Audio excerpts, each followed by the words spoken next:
know much biology. Don't know much about a science book. Don't know much about the French I took. But I do know that I love you. And I know that if you love me too, what a wonderful world this would be. Oh, sorry, I didn't see you there. How's it going? My name's Caleb Hills, and today I'm going to present my final project a little bit. I did trait theory. Trait theory is the belief that certain biological or psychological traits that are seen as almost abnormal are, they're the reasons why people commit crimes. There's a lot of different traits. A lot of people have put their own input into it.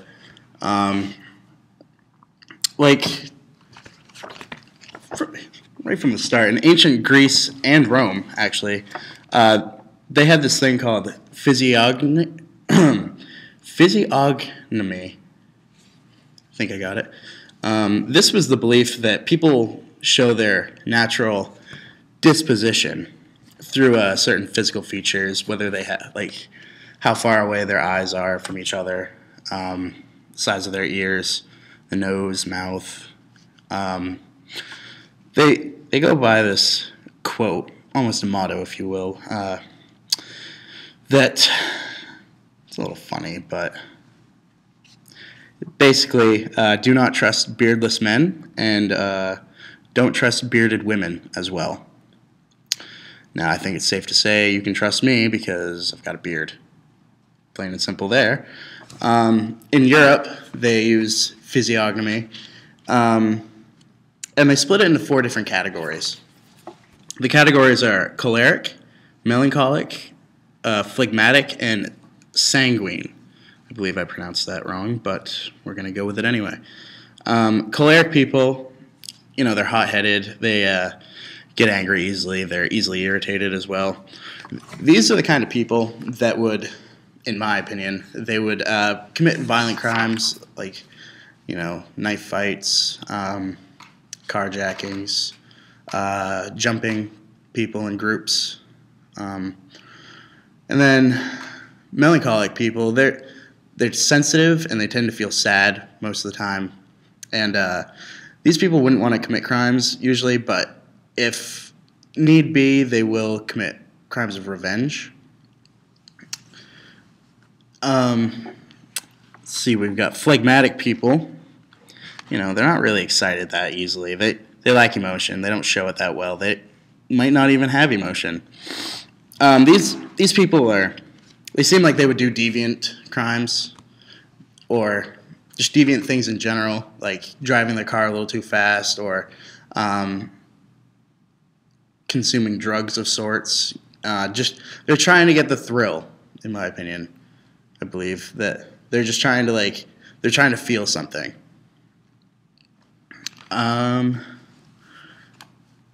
They're just trying to search for excitement in their lives.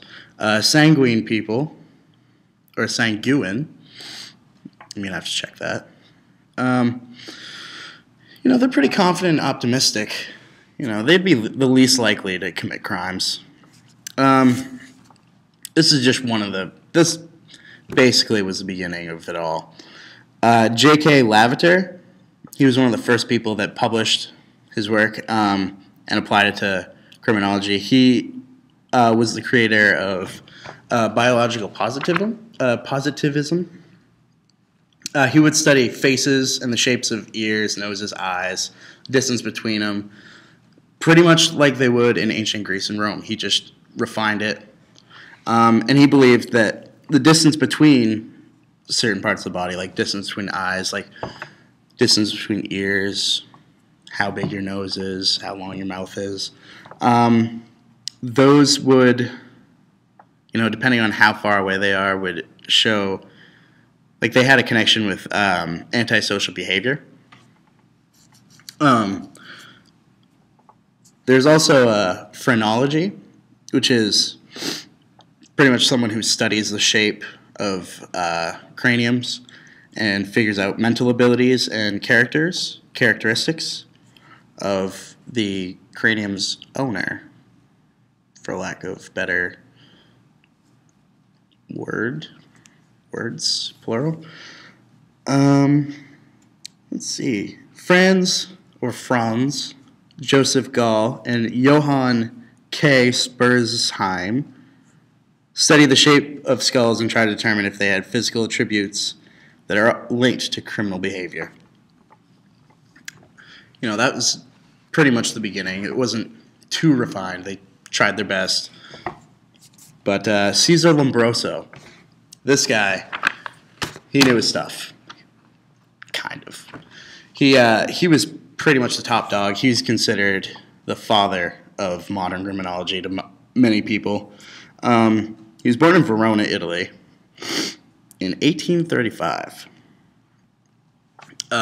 While he was in the Italian army, he worked as a physician, and he came to the conclusion that people who were repeat offenders of major crimes such as theft, assault, rape, were born criminals. They had certain genes in them from past relatives, whether it be uncles, aunts, mother, and father, that pretty much made it so they would be pulled in and want to commit crimes.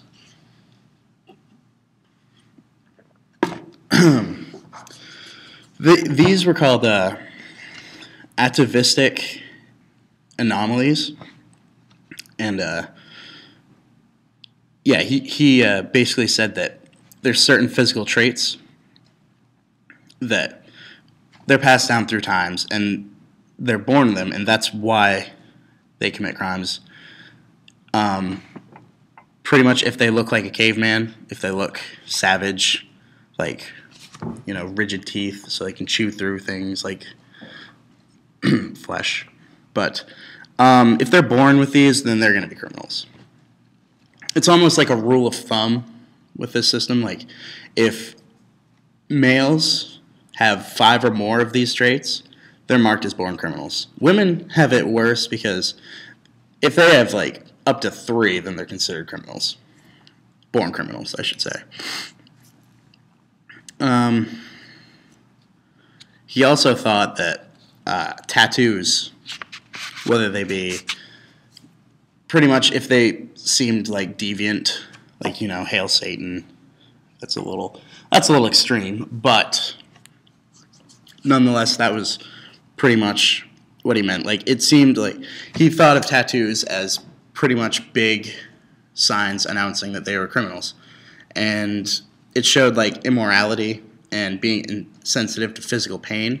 That was another thing. If you seemed like you were less prone to feeling pain, then you're probably a criminal. Sorry, guys. Let's see.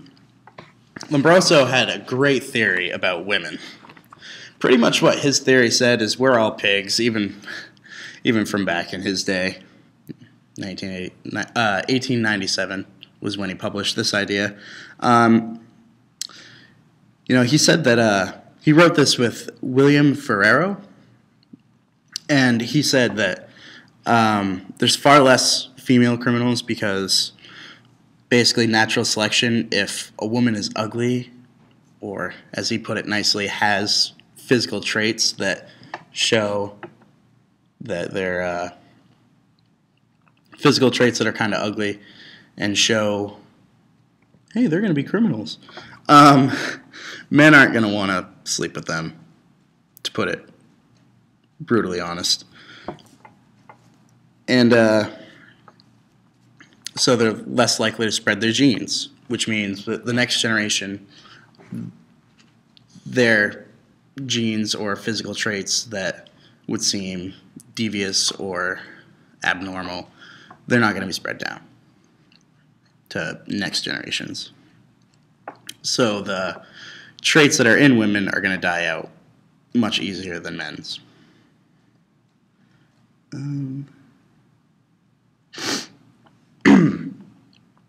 Excuse me.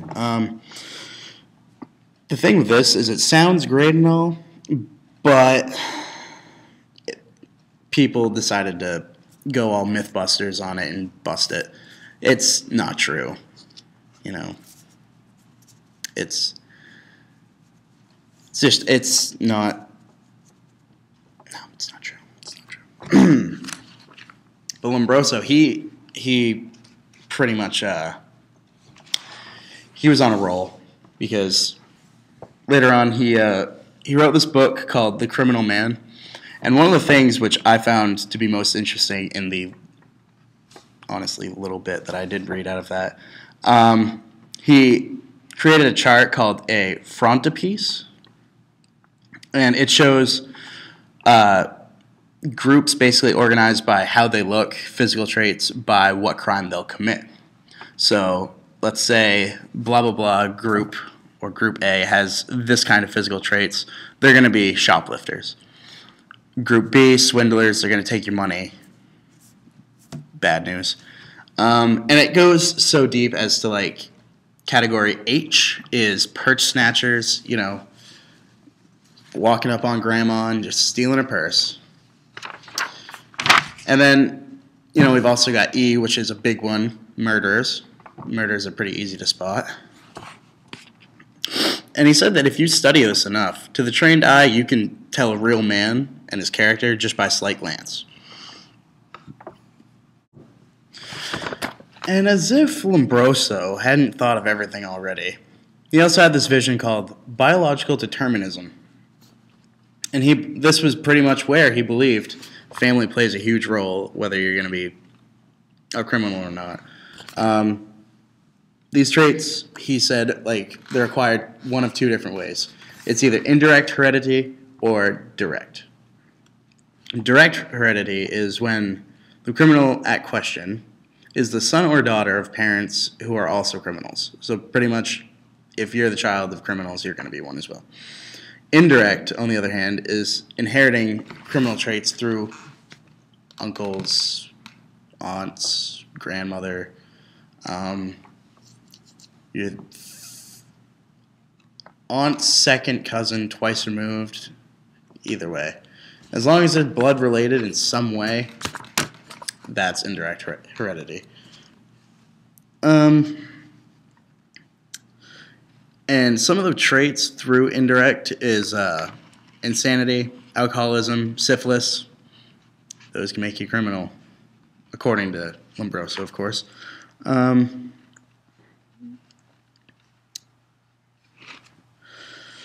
You know, unfortunately, Lombroso, he was kind of a crock to a lot of people. You know, they smashed every single idea he had. Like, all of his cadavers that he studied on, they were of poor people. Like, he didn't get any cadavers that were of, like, rich people. You know, they didn't have poor nutrition. Or they did. The people that he studied were people who lived in, like, poor housing and, like, didn't really have the best nutrition. And, I didn't mean poor housing, I meant, like, poverty, which I guess is the same thing.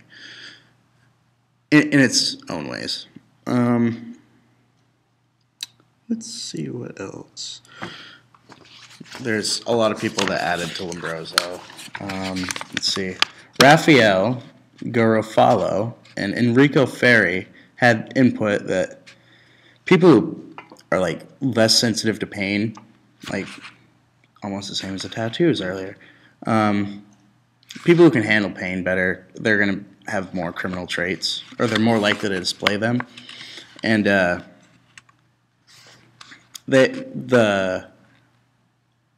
Enrico Ferri, he said that people who, you know, if they can't help it if they get these traits from the family, so like they can't be held morally responsible if they can't control the cause of the crime. And, you know, it's also proved wrong because it goes the other way. Like, not everyone who is a criminal ends up in prison. You know, there are people that getting away with murder every day. But there was this one guy, Joachim Tiho. He discovered this disorder where men, they have 47 chromosomes, instead of the typical 46. This is what we call the XYY syndrome. The symptoms today, it's still around, of course. It's people who, they're really tall, kind of lanky. They're not that, they don't have that much bulk on them. They've got behavioral problems and bad adolescent acne. Poor boys. But Teo believed that this disorder made super males and that the extra chromosome made them more likely to commit violent crimes. Pretty much when Teo came up with this, around 1 to 3% of the male population had an extra Y chromosome, so he thought that he had, he figured like he had a lot to work with. Let's see. One study that backed what Teo said was a majority of the XYY male population at that time was in prison. So, yeah. Unfortunately, the theory wasn't true. It had flaws. Patricia Jacobs had a study in 1965, and she was just trying to find out if he was right. Patricia, she examined 198 Scottish prisoners and conducted karyotyping, which is a blood test to test your chromosomes to see how many you have, check if you have an extra one, check if you're missing some. I don't really think you can miss them as much as you gain them, but that's neither here nor there. What she did find, however, was that only 3.5% of the prison population showed having an XYY showed having XYY syndrome. So that was only 12 prisoners out of 198. Let's see. Getting back to Lombroso, though, Charles Goring, he added to born criminal theory as well. He found that, well, he found out that born criminal isn't real. There's no such thing as physical type criminal. There's no evidence for it. Myth busted. What Goring did was he took 37 characteristics that Lombroso said would mean criminal, and he applied them to 2,348 convicts at the prison that he worked at as a junior medical officer. What did he find? No good. People doubt Lombroso all the time back in those days. Like, they were like, he's not, no way, he's wrong. But there are people who have taken what Lombroso said and tried to put it to heart and, make sure he might be onto something. Like William Sheldon. This guy spent his whole life observing human bodies, and he split them into 3 different categories. We have the ectomorphs, endomorphs, and mesomorphs. An ectomorph is someone who's thin, small-shouldered, fragile, and has the potential to be tall. They're the least likely to commit crime. They don't want to get into trouble. They're lanky. They'll break something, And then we have the endomorphs. How to spot them? They've got large heads, round bodies. Basically, they're fat. Now, these are the people. They wouldn't commit violent crimes per se. They're more likely to commit crimes that they don't really have to work that hard for. Fat and lazy, hoorah. They don't want to do any more than they have to. These endomorphs would most likely they'd commit like white collar crimes, identity theft, embezzlement. This might be a stretch, but racketeering off the top of my head. Not positive. They would also like possibly they would rig games, like bets. You know, and be like, hey, Johnny, I got $100 saying these guys are gonna win, and I got a good feeling about it. Wink, wink, nudge, nudge. And then, last but not least, we have the good old mesomorphs. These would be what you would call athletic, muscular, excellent posture, and thick-skinned. These guys, when it comes to crime, they would be your first guess. First bet. It might be because they're athletic that they have a tendency to like have this mindset that I'm tougher than you, I'm better than you. So what they're going to do is they're going to commit violent crimes to prove themselves. They're going to break stuff. They're going to get in scraps with you, and they're going to like just show you what's what. They're going to show you I'm tougher than you. But yeah, that's as far as Sheldon went with that. You know, it has its potential, but at the same time, like these are all just theories. Like, there's nothing that really shows us that any of these are real. These could all be like completely wrong. They could all be completely right. Who's to say? You know, we can only make so many assumptions and studies. We can only come up with so many theories. I mean, who's to say that like someone who looks like Satan, someone who looks completely evil, who's to say that they aren't like, you know, who's to say they aren't the nicest guy at the party, you know? I mean, he might be the guy where like you're scared to talk to him, but he'll throw you a beer if you're out. Or he'll loan you a couple bucks if you're low on cash. But then there's also those people who look like sweet, perfect angels, but will literally ruin your lives.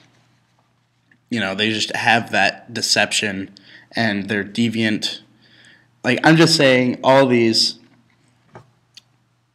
theories, who's to say that any of these are true? You know, we've only got so many textbooks and, like, books, papers, magazines, studies. There's gonna be a little bit of question, like a gray area with every single one of them. Like the guy could sound right, but at the same time, he could be completely wrong. It's all about how you mix your words. Well, just keep this in mind, everyone. And by everyone, I mean Professor Dyer. There are people who can be really bad but look really nice. And then it's one of my favorite shows actually quotes, or he has a quote that really stands out to me. And he says that, what if he's not a villain? What if he just looks wicked? Some people look wicked but are super nice. And I'm a firm believer of that, because I'm not going to say that I look like a sweet, perfect angel, but I'm a pretty nice guy, in my opinion. Pretty much don't judge a book by its cover. Now, I'm pretty sure that I've covered everything that I can with this project. This is Caleb Hills signing off. You stay classy, Waterville.